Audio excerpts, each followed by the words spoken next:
Good evening.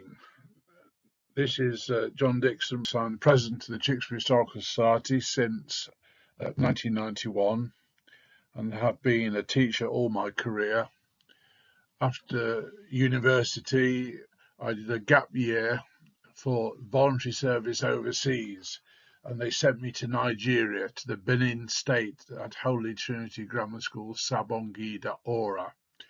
That was in 1969. It was the last year of the Biafran Civil War, and we were spared war, but we did have the Federal Army occupied the state, and they were fine as long as they weren't drunk. So that's how I got interested in Africa. But I then went back to teaching and Tewkesbury School in 1983, retired in 2001. And then I was able to travel. Jan and I have a pact that she wants to find Sun and I want to find Tewkesbury history. So for the first, we went to Barbados for a week, and then followed the next year by Antigua, which is the headquarters of Codrington's, and that was very enjoyable.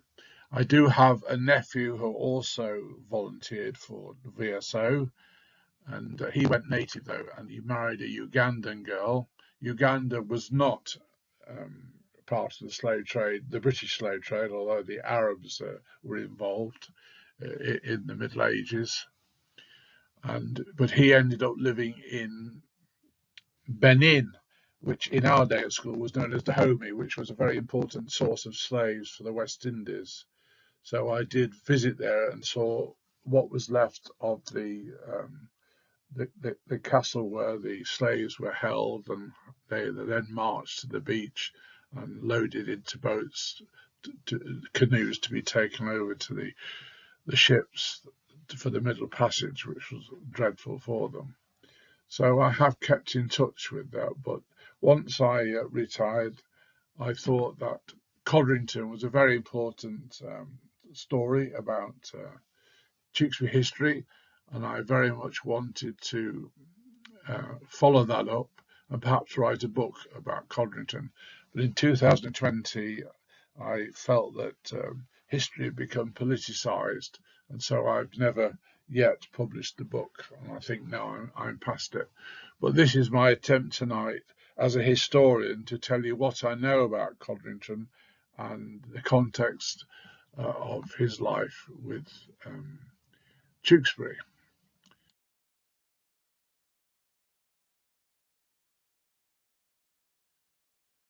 This is Tewkesbury Voices. This is Em Ash, who is the chairman, and she set up Tewkesbury Voices in 2024 after the July election in order to start a campaign for racial justice. We weren't happy with that title, so we have changed it now. Now, as you will see, the motto of retain and explain. I was worried that perhaps someone would want to get rid of the portrait of Sir William Codrington in the chamber of Tewkesbury Town Council, and therefore we're very keen that that is kept intact. But it is also important that we explain the context of Codrington, especially as he made available to the town £1,200 in order to build the first town hall in which the chamber is still seated. This was what sparked me off in June 2020 with that dismantling and dreadful treatment of the statue in Bristol. I'm using the term dreadful treatment because I don't like to see mob violence in that way. People did have a grievance against Colston in Bristol, and it's quite interesting when you look at the history of the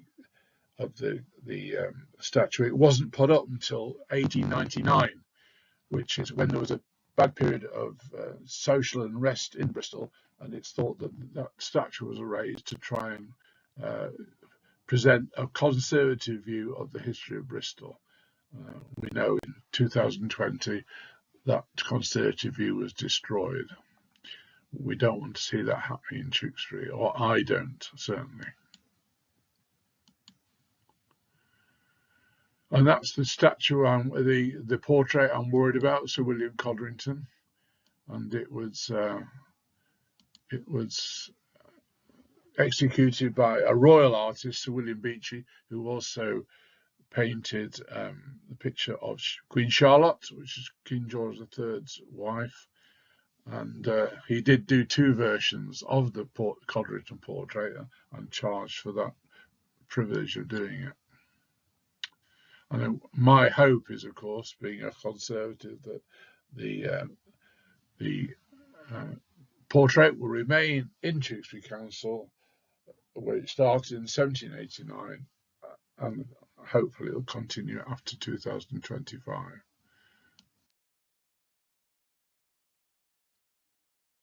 So the Codrington family tree. I do apologise that this is always a problem getting the right size, but I'll try and talk you through it. Notice the Codringtons have similar Christian names, and so I usually use the suffixes in Latin 1 to 4 to show the different Codrington people. And that's our Sir William Codrington, William Codrington II, who was MP in Tewkesbury from 1761 to 1792. As I shall explain a little further on, 1792 was very important, his death, because in those days, if an MP died, you had to have a general election, a by-election straight away. And that by-election, as I explained, was very important in the history of the anti-slavery movement. His ancestor, I think great uncle, was Christopher Codrington, and he was number 2, and he died in 1710, and he never married. So he was involved, as his father was, in the industrialization of the sugar industry in the West Indies, which required the import of slaves from West Africa, which is what, of course, we deprecate today. But when he did die, he left his fortune to a good cause, and that good cause was a donation to his old college in Oxford, and also he founded the Codrington College in Barbados, which today is still part of the University of West Indies. Now, this is where I would say that this Codrington was a philanthropist, but we'll have to do a lot more research, as I shall explain later, to see whether his desire for educating slaves was genuine, and as has been claimed, it was the planters that stopped the use of this college for educating slaves. We'll talk about that later. Yes, in those days, of course, you only got married to find a wealthy wife, and William Codrington I, he managed to find a Bethel, a Yorkshire family who were very involved in slave trading and the sugar trade, and so he married very well and was very wealthy. Unfortunately, our William Codrington, he had a clandestine marriage, which he was not allowed by law, produced a son, Sir William III, and he was a bad one, and he disinherited him and took all his wealth away from him, but they couldn't take away the title until 1876. So it's a complication with aristocracy if they don't marry well.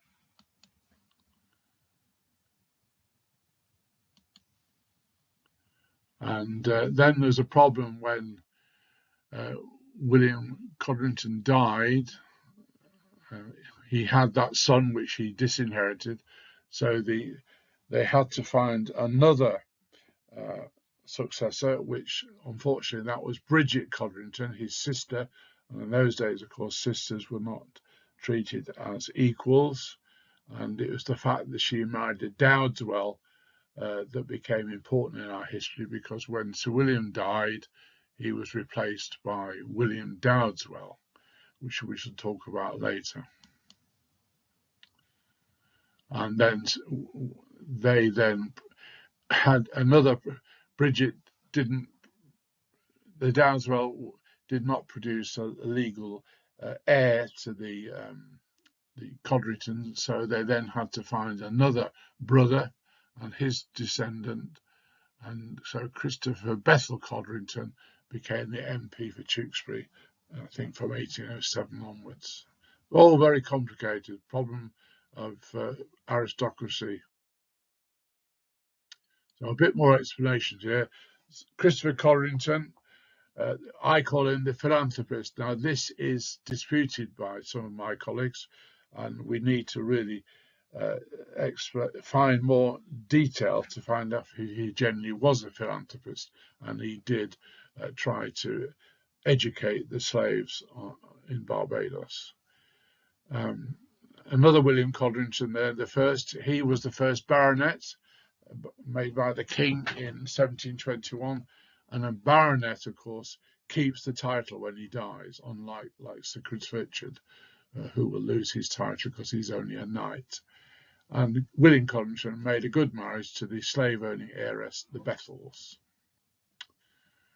And there's the clandestine marriage, but eventually, which did produce a son who was disinherited. He then married again properly, but it wasn't successful, as we've discussed. And William Codrington II became our MP successively until he died in 1702. Bit more explanation now about Bridget Codrington and the Edward siblings of Sir William Codrington II. Sir William Codrington II died, but had to be succeeded by William Dowdeswell. It was a deal, who became MP until 1797, and then he resigned to become the officer commanding of the Bahamas. And he died without issue, and his name is not in compensation for slavery, but a slave ship was named after General Dowdeswell. And again, so more research needs to be done to see how involved the Dowdeswell were, in fact, in the slave trade.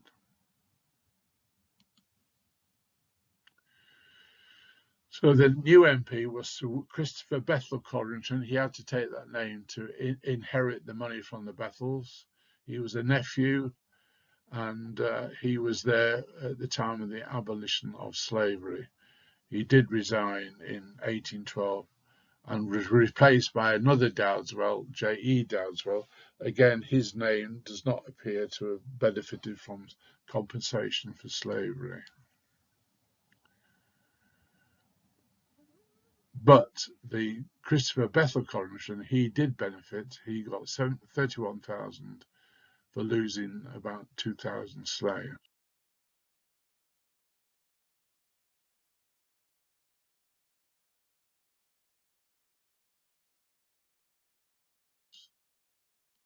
So we do come to this big issue about slave traders, sugar producers, and were they philanthropists, or they just laundering their morality by leaving money for good causes. Now that's Codrington again there. Sorry, it isn't. This is Colston, of course, from Bristol, and this is the controversy that came about him. And the Colton Hall has been renamed, but I don't think it's been opened yet. And the question was it a figure of shame, or was it a necessary monument to the history of slaves? They haven't yet decided what to do with it. The importance of Colston. Well, very early on, he was a Bristol-born slave trader. Much of his wealth was used for philanthropic purposes, although the money was acquired by the exploitation of slaves. There were endowed schools and almshouses, and his name is on several Bristol landmarks, including Colston Grammar, which I applied for a job for in the 1970s and didn't get it. And also there is the famous Colston bun, but not being from Bristol, I don't know how delicious that was. And he did set up a sugar refinery, which is good for employment in Bristol, but the sugar was produced by slaves from the island of St Kitts. And after the statue there was a referendum, and 55% wanted to keep the statue, 44% were against it. And they haven't decided yet how many wanted to erect a statue to the victims of slavery. Nothing's happened 5 years. Now, this is quite a controversial picture of the death of Colston. And of course, if you see here, he was said to be the excellent, pious, philanthropic Mr. Colston. But that picture was painted in 1844, which was over a century after Mr. Colston died. Now, what is interesting and upsetting for some people there is that there is a Negro lady there kissing his hand, presumably to thank him for paying for her manumission. It was often slave traders, if they had a relationship with a slave girl, they would free her when they died and also leave money for her and any offspring. Obviously, it wasn't much money, but it was a gesture, and that's why this was painted. What are they going to do next in Bristol? Well, that is the Wills building. And as you know, older people know that Wills is associated with tobacco, with cigarettes made from tobacco grown in the West Indies and harvested later on by slaves in the same way as sugar. And in Bristol, there was the controversy about Penny Lane. To our generation, we loved the Bristol song about Penny Lane. And people tried to make out that Sir John Penny was a slave trader. However, again, retain and explain, the museum, International Slavery Museum in Liverpool, has actually done research and concluded that Penny Lane was not named after Sir John Penny, the slave trader, Sir James Penny, the slave trader, and so all that graffiti is a bit of a waste of time. Tewkesbury, we did benefit from the money for our part of our town hall, but not that part in the front, as I'll explain. We also got very involved in the anti-slavery movement, and people bought mugs which were produced by the Quaker and abolitionist Josiah Wedgwood, which was marvellous propaganda against slavery, although it's pretty horrific to look at the picture there. That's a picture I took up just to remind you that West Indians don't thank Wilberforce for slaves freeing them. They rather commemorate the slave rebellions.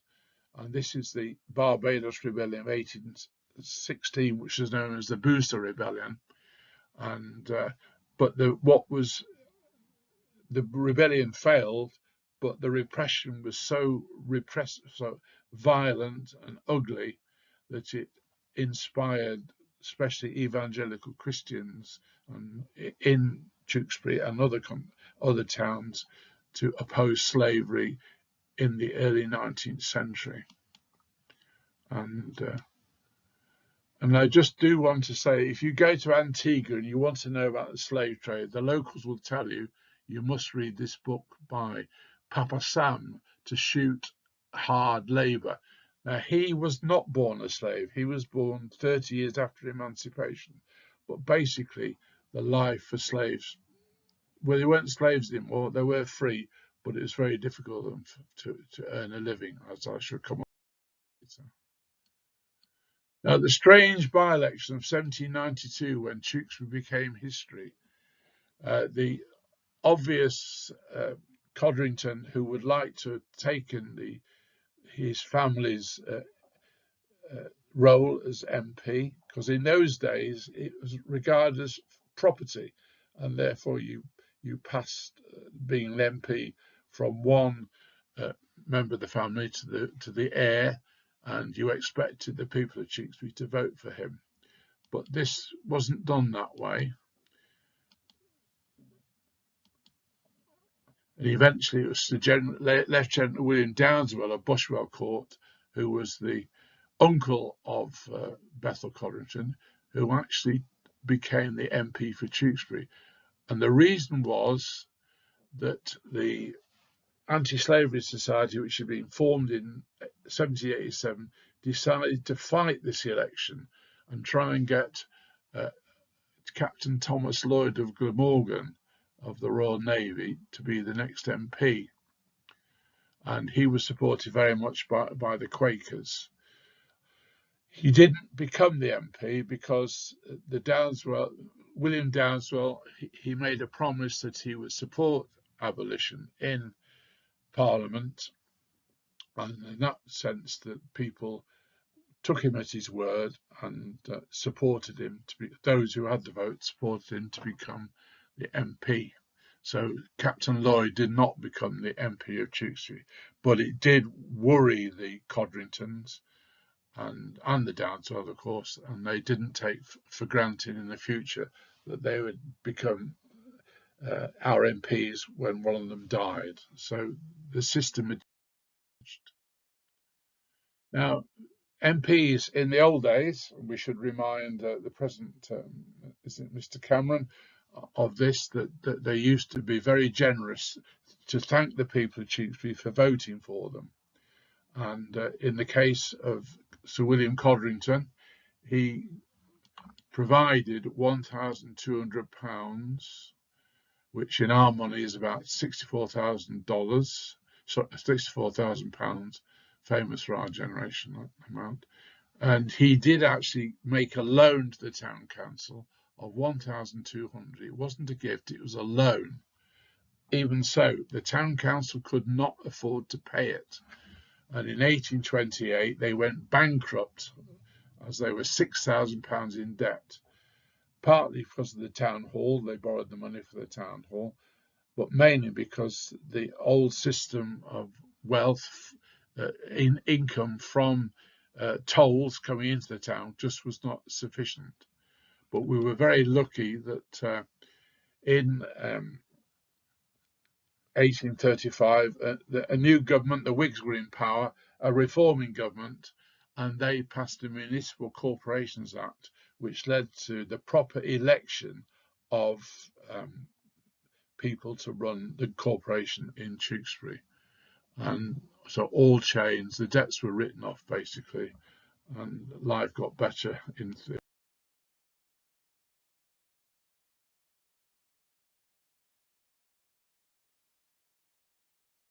for Tewkesbury. I did do some work on this. This is very controversial, whether it was a loan or a gift. We have established now it was a loan, and eventually local people led by the Healings raised money themselves to build a new frontage over the Corn Exchange, which I shall explain in a minute.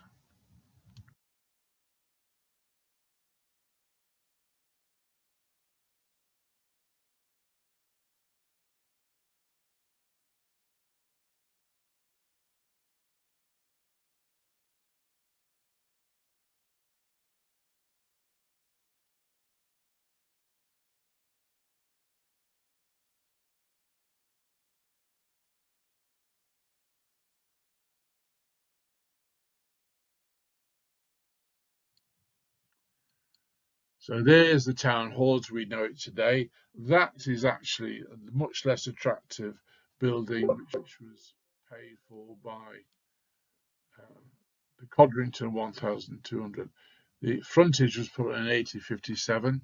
It was put on because the traders selling corn in front of the Codrington Town Hall didn't like getting wet, and so they raised the money together to build this lovely frontage which we enjoy today.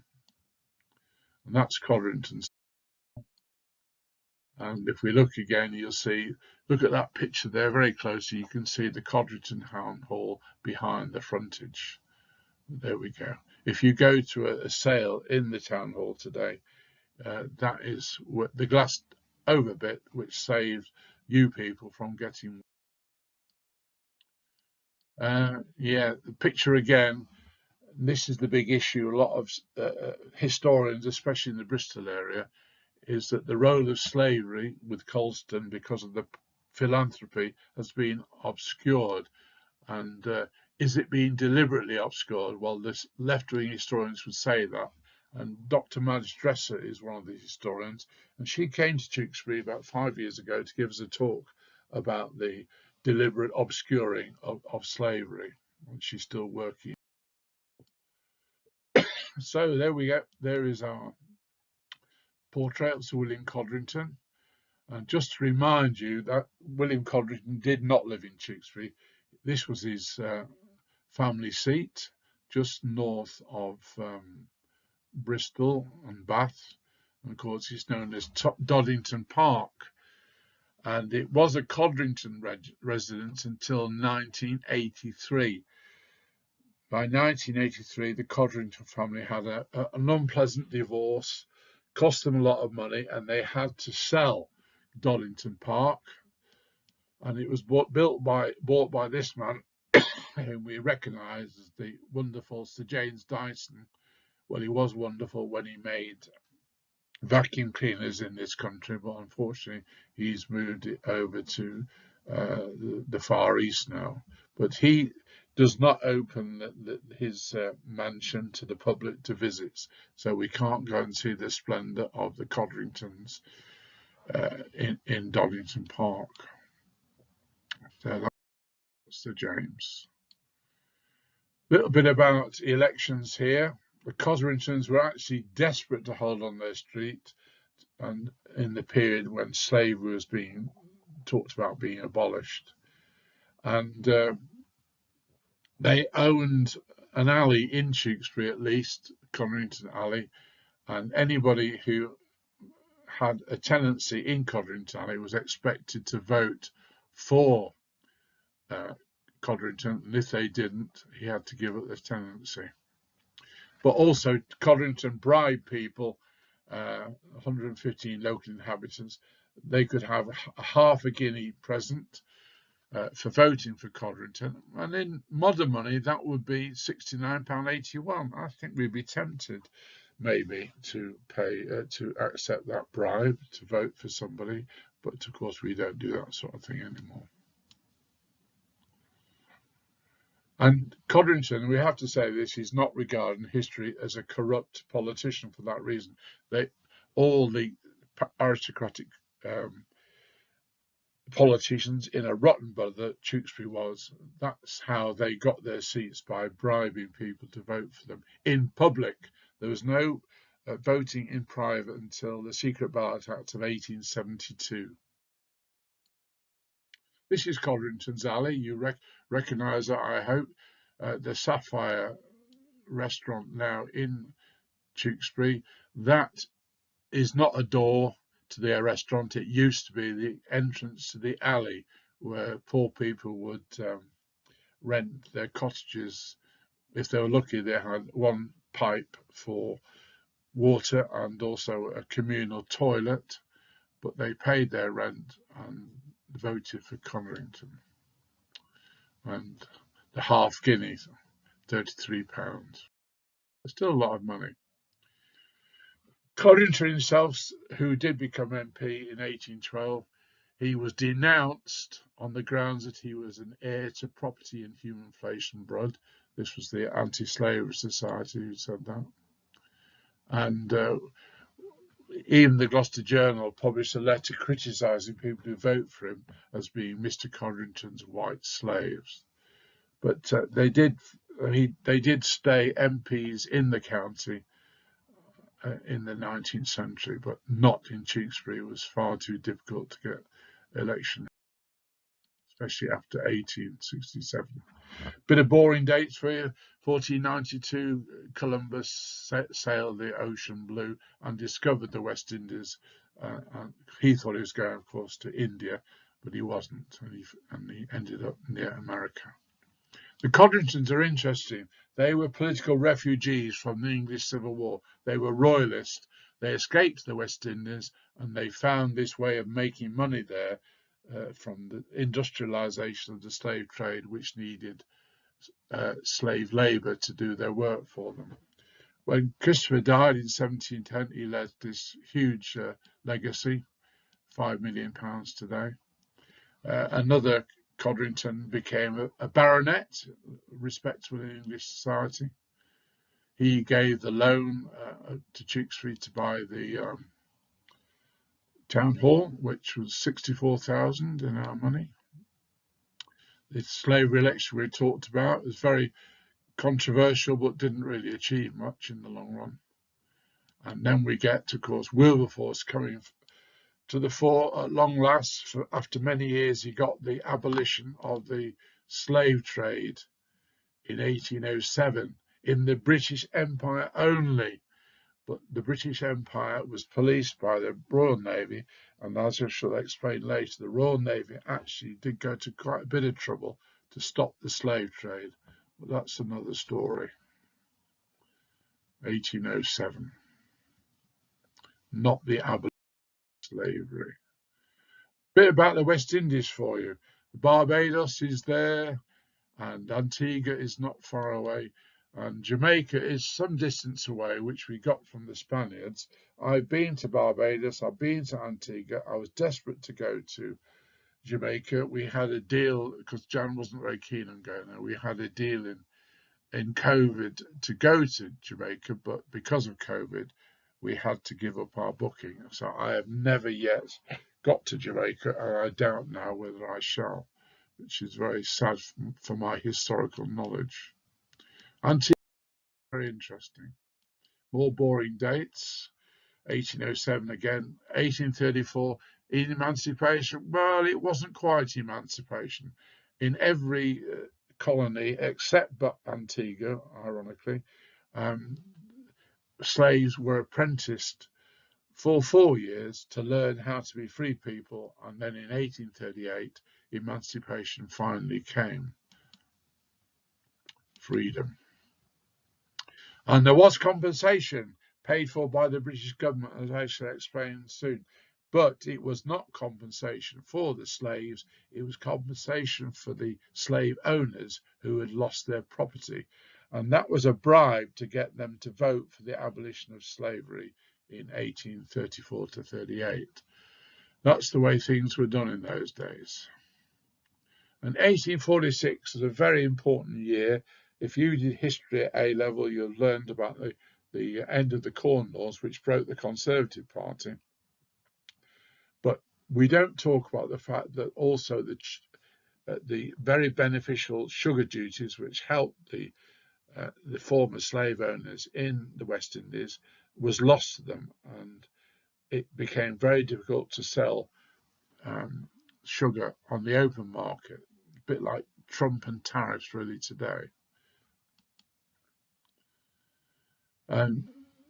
Yeah, Barbados didn't get independence until 1966 when I was 20. Got its flag, of course. And Antigua had to wait till 1981 when I was 35 before it got its own flag. Barbados is interesting. There's Barbados there. Escape at Prospect Bay was where we stayed in 2001. Must have been, I didn't know then why it was called that. Bridgetown is the capital. And yeah, the word Barbados has been in our language since the 16th century. And in the early days, for for growing tobacco and sugar, we used criminals who were exported for 7 years. And after 7 years, they were supposed to be given some money and their freedom. But of course, a lot of them died because they couldn't stand the climate or the disease that went with it. So there we go. There is a Codrington College in Barbados. It's not so good for tourists because it's on the Atlantic coast, and if you like surfing, you would like it there. But Escape at Prospect Bay was on the Caribbean, and that was absolutely delightful to be on the seaside there. So you had to hire a taxi for the whole day to visit Codrington College, which of course I was determined to do. And that's the money that Christopher Codrington II, he made available for founding Codrington College, which is still used today, except it was a bit unused when we were there. It's beautiful, and you see the lovely Atlantic Ocean on a nice day the other side. And today it's part of the University of West Indies. Now, I would argue, if you need to read Codrington's will very carefully, and he did, I believe, want to educate the slaves, which is very, very important. And that's where the ambiguity comes in. The whole justification for taking slaves from Africa in the 17th century was that they were pagan, they were not Christian. And so they were not human beings, therefore they could be enslaved. Now, I don't think Codrington agreed with this, and he left money to educate them and to turn them into Christians, which of course undermined the whole belief system of the time that you could only have slaves if they were pagans. If they became educated and they became Christians, they should not be slaves. And a lot of slaves who became Christians tried to use that to get their freedom from their masters. It didn't always work, but it undermined the whole concept of slavery, and especially with the evangelicals in this country who joined the anti-slavery movement, they very much focused upon the fact you cannot enslave Christians. The other money was left to All Souls Library in Oxford, where Codrington studied in the early days, and he left that amount of money, which is a lot of money. But they haven't got rid of the statue in All Souls. Instead of that, they have put up this plaque, which does commemorate the fact they were slave owners in the West Indies. And again, this is where we come back to this, what we believe in Tewkesbury Voices, that you must retain and explain. Codrington's will, let's have a look at more detail. He left 2 estates to the Society for the Propagation of the Gospel, which was a Church of England organisation. And he wanted to fund the college with the desire to have the plantations continued entire, and 300 Negroes at least always kept there. And they also had to have a number of professors and scholars to maintain, who were maintained there to educate them. It's a little bit not very clear. That a portion of his bequest be used to educate the enslaved population of Barbados. And that's where I think he became a philanthropist. But this was opposed, of course, by fellow planters who did not want to see their slaves Christianized, and they stopped the use of the bequest for this method in Barbados. I'm afraid the SPG, even though it was Church of England, did beat, brand, and led to suicides of their slaves. But Hochschild, who's a big anti-slavery historian, he did say at least under the Church of England, the plantation had improved food, housing, clothing, and working conditions, with a hospital to help pregnant slaves. So there's something for a future historian to take over from me, do the PhD, and really look at the will of Codrington and how it was interpreted to see if Codrington deserves being described as philanthropic. Just to remind you, the SPG did get compensation for the loss of their slaves, which have caused the controversy today. Looking at Antigua now. Antigua has a little island just to the north called Barbuda. It was very badly damaged by a hurricane a few years ago, and British naval personnel helped to try and solve the problem. But it's too far for ordinary tourists like me to go and visit. Its capital city was, of course, Codrington, because Codringtons owned the whole island. It was their property. It wasn't the British Crown until later, after emancipation. It was Codrington property.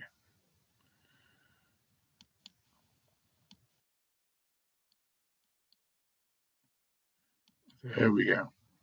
Now, this in Antigua, you'll see lots of statues. And of course, you'll recognize that as a statue of Nelson at Nelson's Harbour.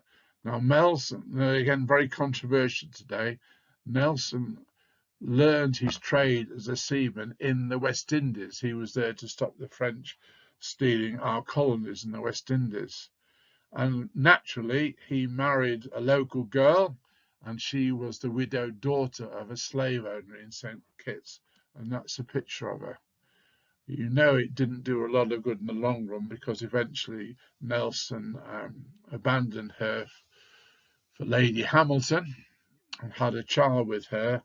But Lady Hamilton had a very sad life after Nelson's death, and it didn't do her much any good. They did have a daughter called Horatia, who suffered from relative poverty, and she died at a young age. So that's Nelson.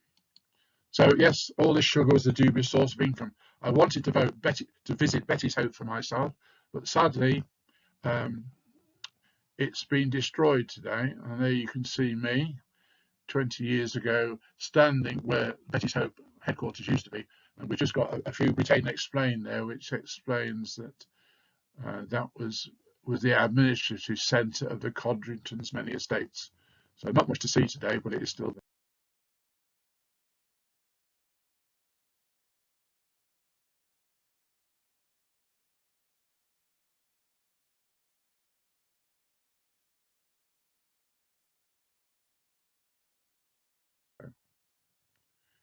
And you do get a lot of propaganda in the 19th century showing the lives, according to the slave owners, of slaves in the West Indies.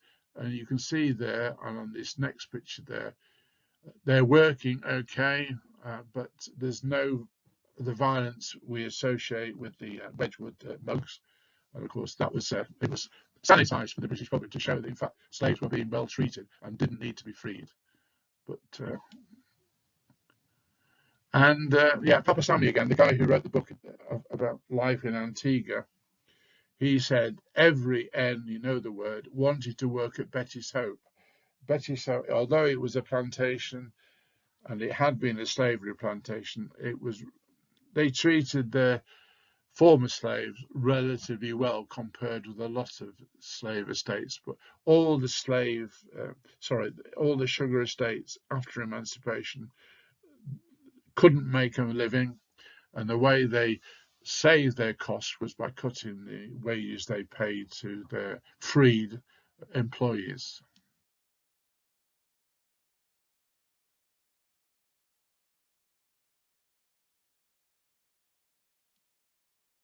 And this is where we come back now to the wonderful David Olusoga, who makes marvelous programs about history, and he really blew the lid on the fact that so much money was provided in compensation for the loss of 800,000 slaves. It was £20 million. In 2017, that was worth £1.8 billion. The government paid interest on that of £48 billion in 2017. Well, they would have done had they continued paying them. There was paid in instalments, 25% of government expenditure that year. We're worried at the moment about spending 3.5% of GDP on defence. It used to go 25% on paying for the compensation for the slaves. And the loan wasn't redeemed until 2015. So if you were paying tax until 2015, then you were paying towards compensation for the former slave owners. And they had to register. It was very bureaucratic, very well organised, and there was a frenzied rush to claim compensation. This is Olusoga's word. 46,000 people claimed compensation, a big number. And again, we need to do far more research on how that money was used in Britain in the Victorian period of the Industrial Revolution. You could argue a lot of the money to benefit us came from slavery. For example, Gloucester Docks, Samuel Baker and Thomas Philpotts, they developed Baker's Quay, which is in Gloucester, and they both made their money through owning property in Jamaica, and they were awarded £4,000 compensation for their loss of their slaves, which in our money is £189,000, an awful lot of money. And we benefited from that. We still benefited from today. What about Tewkesbury? This was the poshest mansion in Tewkesbury in the late 18th and 19th century. And that is, of course, Mythe House, which was owned by a Joseph Longmore. And we shall find out a bit more about him.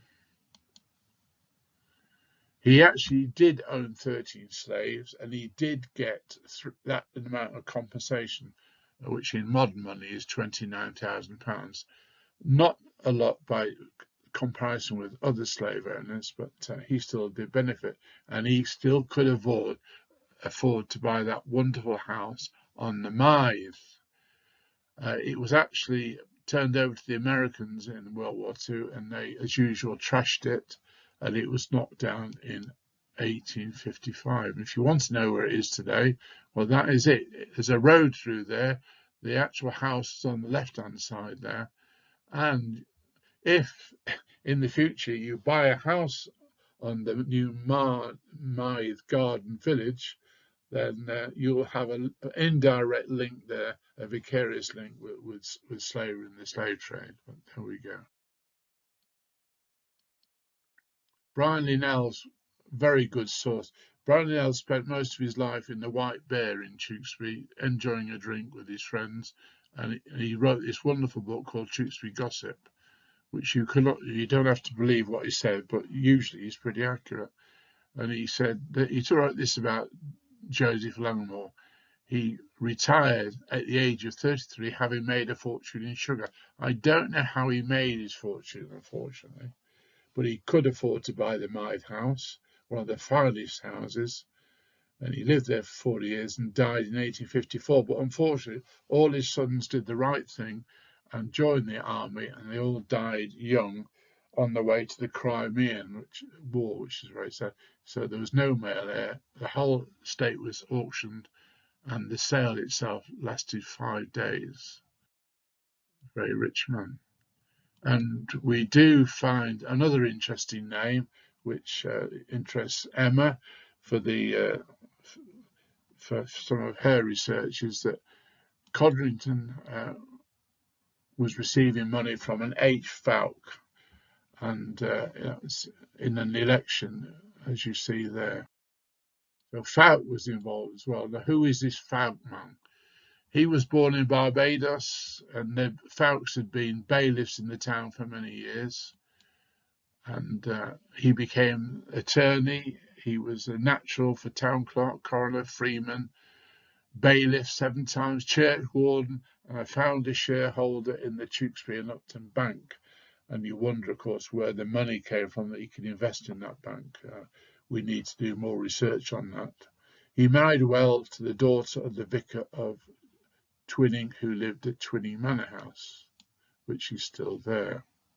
All in all, says Linnell, he did rather well in his adopted town.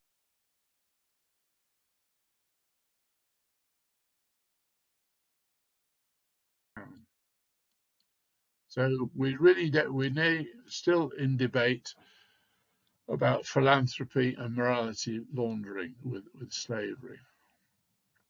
So it brings us this difficult question today about should we pay compensation for historic slavery?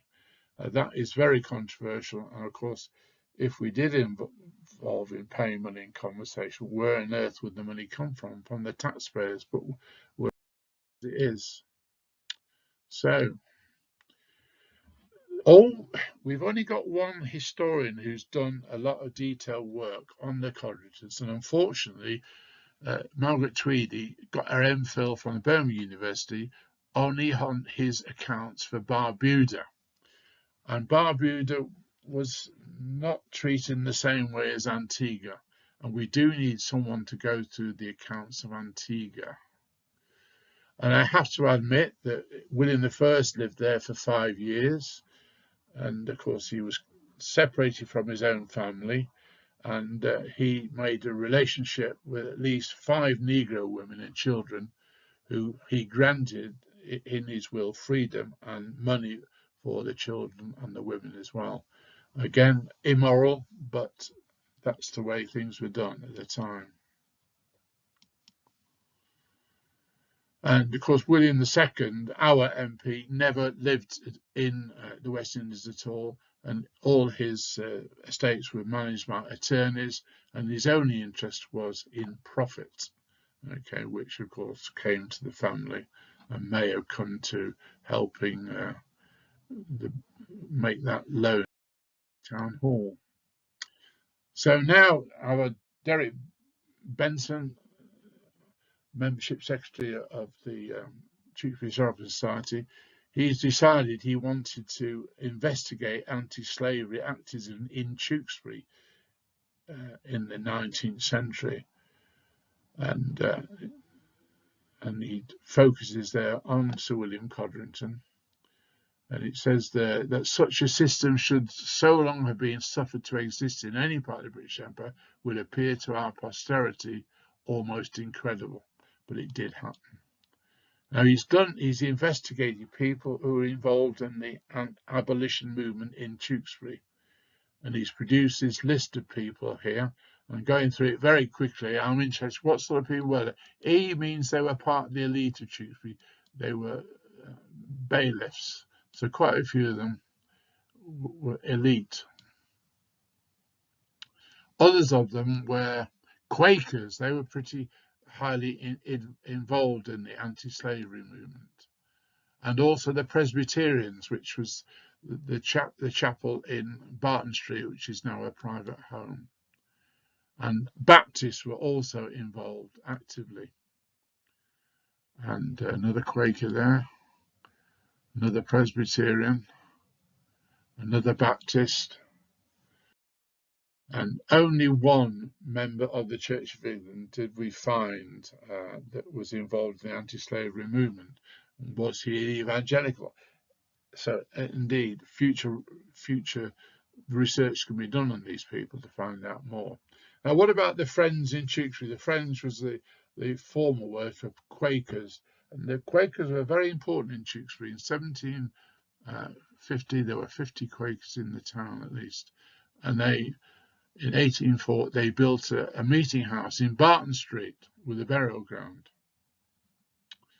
Quakerism declined later in Tewkesbury, especially after the Catholic Emancipation Act of 1828, which also emancipated the Protestants, which means that if people didn't pay church rates, they weren't prosecuted anymore. and these very wealthy Quakers were taken to court because they refused to pay church rates. But that is the Quaker Temple in Barton Street, which is a pretty impressive building.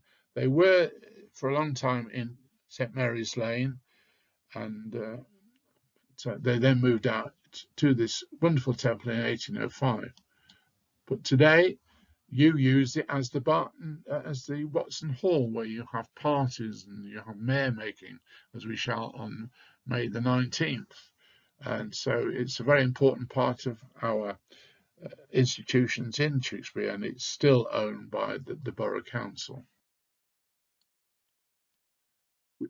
I was interested in, and Derek noticed this, that there were no active Methodists that we could identify who were involved in anti-slavery, which is a bit surprising.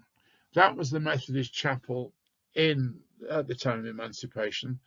That is in Tolsey Lane. It's now an antique centre. You'll probably recognise it. And John Wesley was the founder of Methodism, and he is known to have been very much anti-slavery. And in fact, he was, because he was a missionary to USA just for a short time in the 17th century, 18th century. He didn't enjoy his time there, and it turned him against slavery, which he said was an inexcusable villainy. And he was very much a supporter of Wilberforce, but sadly he died just before Wilberforce could bring anything to Parliament. So I think the Methodists were on the right side, if you like, about slavery, but we can't really identify their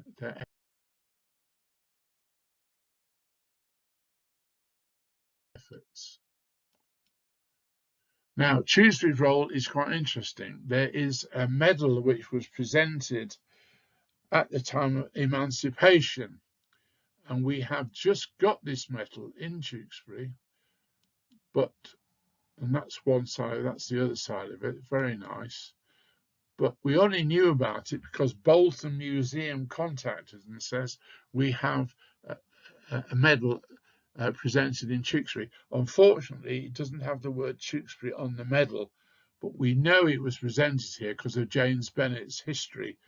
And he said that at Emancipation Day, a dinner of roast beef, plum pudding and beer was given to around 800 school children when they met in the market house. The market house then, today, is the Methodist Church, ironically. Children and their teachers paraded through the main streets wearing abolition medals in commemoration for the extinction of colonial slavery throughout the British dominions, British Empire. But we have to remember there was still this 4-year apprentice before they could qualify to become emancipated workers. So we've got that model in the town now. It's in the museum. You can visit in the museum in Barton Street and see the medal. We hope eventually perhaps we can persuade Bolton to let us keep it, but we're working on that now.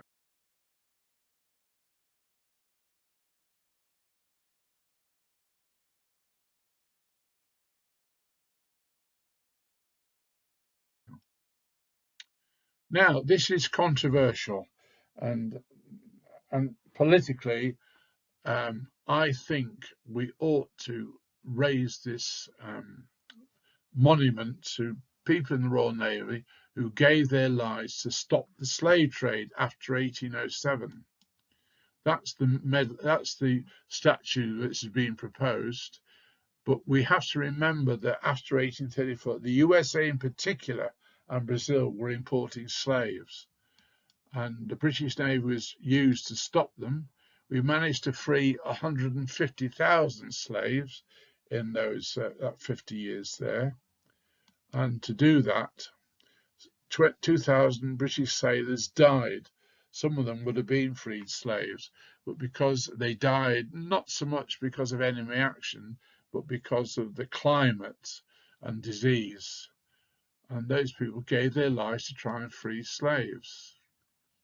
and they weren't freed until 1865, famously in America. And Penny Mordaunt MP, who was a government minister until last election, she was very keen to get this monument erected in Portsmouth, which was her constituency, but unfortunately the landowners refused permission to build the monument on their land because they worried it would upset sensibilities in this country. And so it hasn't been built yet. And now Penny Mordaunt's gone as an MP to get built. The abolition controversy, well, all we've got in Tewkesbury is the archway in Stroud, which was built to commemorate emancipation. And of course, it's now near a school which is known as the Archway School in Stroud. Stroud has always been a little bit more radical than Tewkesbury was. But we do know that it was a big controversy in the 1830s about abolition. And this guy, Peter Borthwick, is quite interesting because he was a propagandist going around giving talks about opposing the freeing of slaves. You can't believe that, but he did. And it's very interesting, a bit of research I've done, that Peter Borthwick actually owed £20,000 in 1838 to Sir William Codrington. He couldn't afford to repay it, and therefore we can assume he didn't repay it, but he stayed very loyal and propagandized for the slave owners. He eventually became MP for Evesham, and again we ought to do more work on Evesham. The Barbadian perspective, well, obviously we like to credit Wilberforce with the passing of the bill to ban the slave trade and eventually to emancipation of the slaves. That, of course, West Indians don't see it that way. And in Bridgetown, Barbados, there is that wonderful statue there of a naked slave who has broken his own chains. And of course, they had that terrible rebellion in 1816. The terrible bit was the way that the slave owners put it down in the most atrociously violent way. But of course, the slave owners lived in peril because there were so few white people in the West Indies that if the slave did rebel, they could only use the British Army to protect them, and that was a problem. But so there were a lot of slave revolts in the 1820s and 30s leading up to emancipation, and I think once the slave owners were offered the compensation to free the slaves, they thought, what's the point in hanging on to them? They're rebellious and they'll cause so much trouble. And that all helped this movement towards emancipation in England. But really, some of the it should go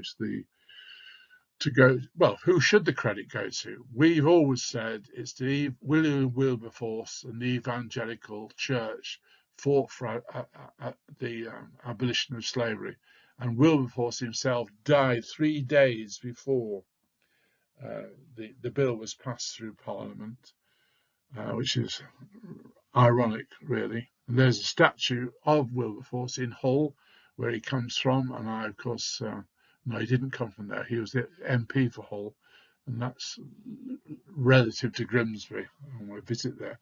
But what about this man? This is Toussaint Louverture, a Frenchman, a French slave who rebelled in Haiti. He led a successful war to freedom, and Haiti became the first non-slavery independent state in the West Indies after 1791.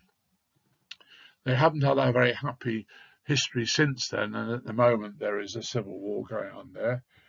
But that, again, you have to investigate what the consequences of slavery for that.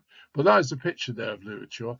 He was a very successful general, and he was actually tricked by the French government to go back to France for talks about ending the war in Haiti.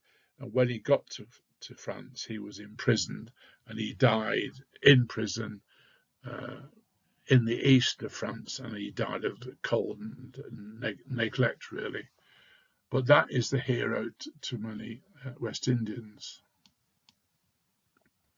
The 25th of March, 25th of February 2025, this was a headline in the Daily Mail. Why are portraits of our greatest historical figures being removed from Parliament? And those are Nelson and Wilberforce. Nelson, you might say, was a little bit sympathetic to slavery, but Wilberforce certainly wasn't. He gave his life to fight against slavery in Parliament and died before we got the bill passed. But they've taken away his portrait from our House of Parliament. Keep that in mind. What about blame then? Well, the islands are demanding £16 billion from us for the slave trade. And that was, now 11 years ago now, it's still rumbling on. And they're now talking about equality of compensation. If the slave owners got their compensation, what about themselves? And two people have been involved in the news, Drax and Trevelyan. Now, Trevelyan, her family owned slaves in the West Indies, and they voluntarily given £100,000 to apologise to benefit the inhabitants of their islands, especially in education. Drax is a bit more controversial for us because Drax is still wealthy in this country, in Dorset, and they're trying to get him to pay compensation. And if he gives it, then of course he developed the industrialization of the sugar trade in Barbados with our Codringtons. And so if Drax pays money for compensation, so should our Codringtons. Trouble is, our Codringtons have wasted their money as far as their family was concerned, and all their money had gone by 1983. So where would any compensation come from today? And the Daily Mail gets involved, of course, and they got this one journalist who is against paying reparations, you see there, and she's young, born in Ghana. The Gold Coast is one of the most where a lot of the slaves came from, and so she is against paying reparations. But again, you have to think about that. Oh, this worried me. London University called for £100 million reparations. And because, of course, British University did benefit from money made in the slave trade. And Jeff Thompson, the chair of governors, said it would be ethical and right for university to contribute. And it would help young people who otherwise could not afford to graduate. Well, you can't argue with that. And Glasgow University has already donated that amount of money from their profits. And this is what's called now reparative justice program. Now, I got involved because great sacrifice in my life, I studied history, and I was awarded the degree of Master of Philosophy. I've never studied philosophy in my life, but it's just a term for the second most high award you can get in England, which of course is the Doctor of Philosophy. Now, master is it's an unacceptable word for many West Indians because master meant slave master, and what they were going to do was get rid of any degrees that had master in it. So I was going to lose my and also this was that guy from London University demanded that, but also Harvard joined in and banned the use of master in titles. But fortunately, that didn't come to pass, and I still have my degree of Master of Philosophy, but I don't think of myself as a slave owner. So our dilemma is, do we write a history of a slave owner as Codrington as a straight history, or is that causing too much trouble, and should we let sleeping dogs lie? Right, well, that's up to the younger now to continue. I do have a West Indian friend who came to my family history lessons in Tewkesbury for many years, and all that paper you see in front of her is the family history we tried to do about her family in Jamaica. Now that, as you see, was a very difficult job to do, partly because a lot of the documents have been destroyed in Jamaica, although Jamaica is far better than Barbados for learning. So that is Ivy. She was born in Jamaica in 1939. She came over after the Windrush generation. She came by plane in 1962, and she, like many West Indian immigrants, she worked as a nurse at Over Hospital in Gloucester. She married an Englishman and has 2 children, and she still lives locally in Gloucestershire. A lovely lady. And this is our illegal immigrant in Tewkesbury. This is Harold Augustus Curtin. Now, he was born in 1878 in the Barbados, again 30 years after emancipation. But he's a reminder that even though people were free legally, how on earth were they to earn their living? The sugar trade diminished by 1878. And one solution was to join the British Merchant Navy, which is what Harold Curtin did. It's rather ironic, really, because one of the ships he worked in was Spanish. They needed someone to do the work in the sugar trade in Cuba. And so Spanish were very, very poor in the early 20th century. That's why we had a civil war there in 1938. And he was used, his ship was used, he was a cook on the ship, and they were transporting these Spanish workers to work in Cuba, harvesting sugar, which was a bit dubious, of course. But he found himself in Tewkesbury, did Harold. He found himself in Tewkesbury because he was in Cardiff docks. One of his shipmates owed him money and refused to pay the money and ran off. And Harold chased him to get his money back, and he stopped him in Tewkesbury. And that's how he came to live in Tewkesbury. And that's quite an interesting picture, which you'll see in Cliff Bird's books, about in the floods of 1924, which were bad. You'll recognise those houses in Abbey Terrace, still get flooded today, tragically. But you look at the picture there, and the guy towing the fire engine through the floods was Harold Curtin. And that was him doing his good deed. And Harold Curtin has got a very good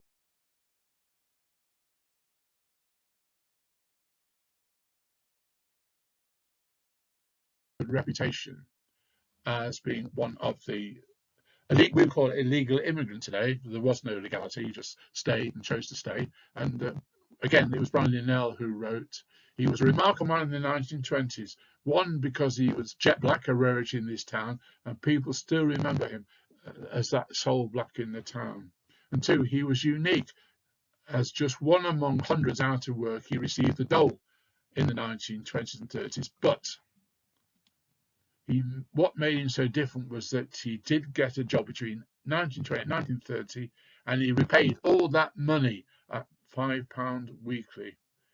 So that's why he's got a very good reputation in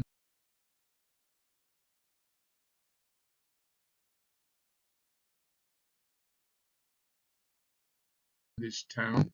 He did get married. That's his family. One member of the audience was a friend of the older boy there when he was in the Broys Brigade in the 1950s and 60s. And he became famous in Tewkesbury because he was a good boxer. And if you see there, there was a display there with Curtin doing very well, and also Heath. Now, Heath was Clary Heath, the fireman who became the mayor of Tewkesbury in the 1960s.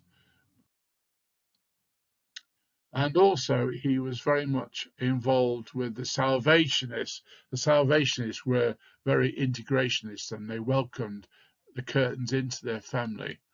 And that's Bill Walkley, whom Harry Workman thought was a wonderful example. He was a Salvationist in the band. He was also a sand merchant, and he was a mayor as well of Tewkesbury. And when he had a family wedding in the 1930s, you can see there that Harold Curtin is the Salvationist in the cap at the back there, and one of the boys has been invited to the wedding. The Walkers were a wonderful family, very modern in their thinking, and today Walkley Road is a street in the Hollands where elderly people can rent good quality bungalows, and so that's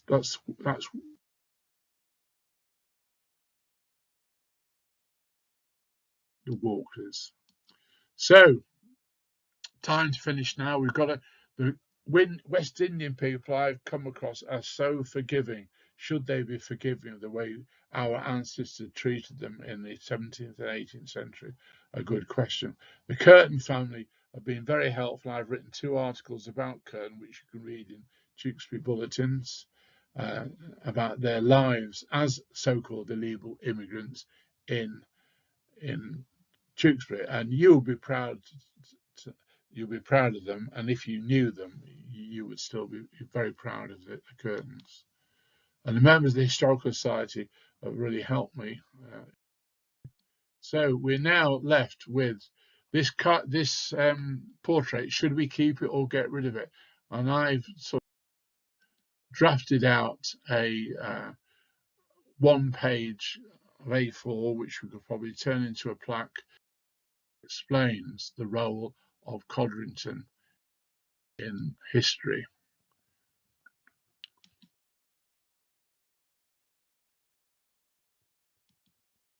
However, there was no compensation for the enslaved, whose work remuneration suffered after the removal of the favourable sugar tariffs. Such poverty was partly, I think, responsible for the emigration of the Windrush generation. There was no money to be made in post-slavery West Indies, and so when we invited them over after World War II to solve our labour problem, especially on the buses and in the health service, they came over to work and they stayed. And that's the Windrush generation, who still have not been paid. They've been awarded compensation, but the government's not very good at paying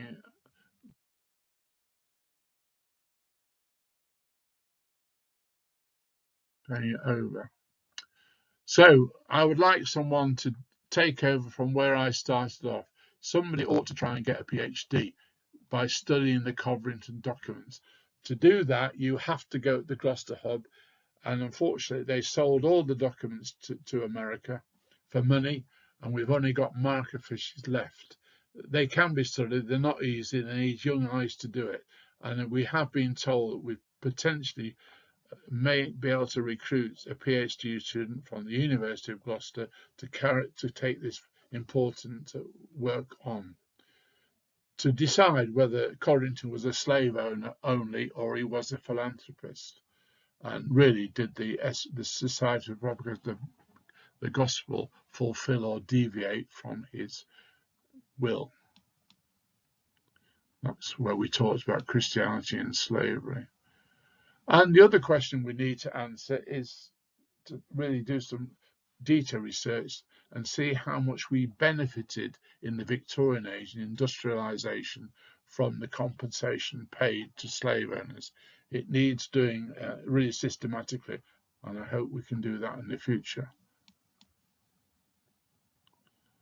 And we also have to decide whether we should pay reparations for the slave trade all those years ago.